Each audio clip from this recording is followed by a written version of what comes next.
I'm the director of the Craft in America Center here in Mid-City, Los Angeles. Let's head in.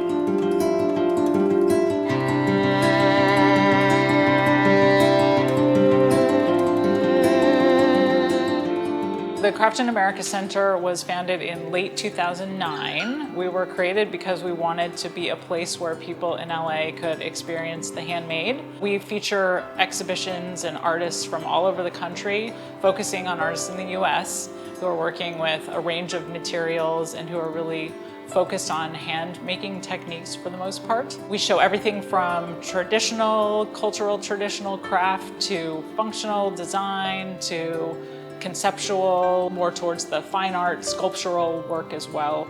We normally have 6 to 8 exhibitions in person. We have 2 spaces, so sometimes there's 2 shows simultaneously. All of our exhibitions are now virtual as well, ever since the pandemic. We've produced a slew of additional digital materials and short videos with artists from each exhibition so that people can also experience the art from anywhere in the world, any point in time. In 2019, we had an exhibition called Consume, which featured Los Angeles restaurant design, but objects for LA restaurants made all by artists and designers who are local. Everything from chairs to cups to plates and all kinds of servingware to the furniture and lighting within restaurants all over the Southern California area. We had an exhibition in early 2020 and featured incredible artists making quilts, not strictly to be used on beds, but also and even more so to be used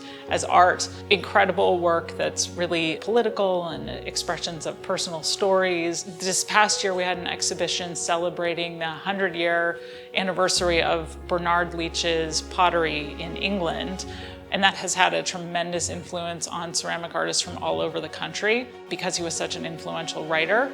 We have a program called Craft in Schools with Los Angeles public schools, generally underserved students who have had very little access to art education, but more specifically, almost no exposure to craft and our focus is usually ceramics, metal, fiber, wood, and glass in terms of types of materials. This exhibition is Piñatas, the High Art of Celebration. Partially one of the reasons why this show was so important is that piñatas have been overlooked even in terms of their history, even though we know it's centuries and centuries, which I think is really interesting, partially because they're ephemeral objects, but also because of the history of where they've been made, who's made them, where they've been used. Here we have a mock of Chula and Guapo. These are the piñatas that inspire my future paintings, and they're sort of the sexy folks of the Latino community, but in the piñatas. Which leads me to the Pedro Piñata over here in Agárrate Papá, which is an oil painting, traditional, based on realism. Just like Chula and Guapo, I have a piñata that I use as my still life object, and then I superimpose them in a classical background that I sourced through art history books. Being from East Los Angeles, from LA, gave me a sense of pride, a culture and an identity that ties me to Los Angeles. This is what my piñata is. It's like a metaphor for people when they feel out of place, but knowing that they work to be there.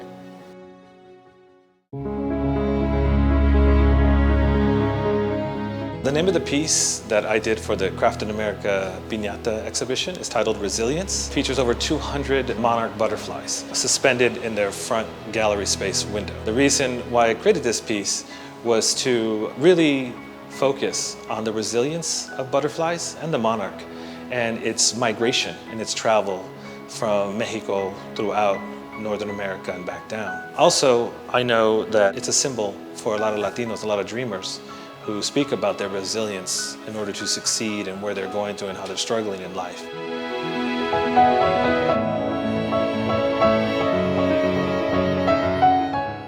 We're open to the public, we're free admission, no charge, and you can also visit us on our website, craftinamerica.org.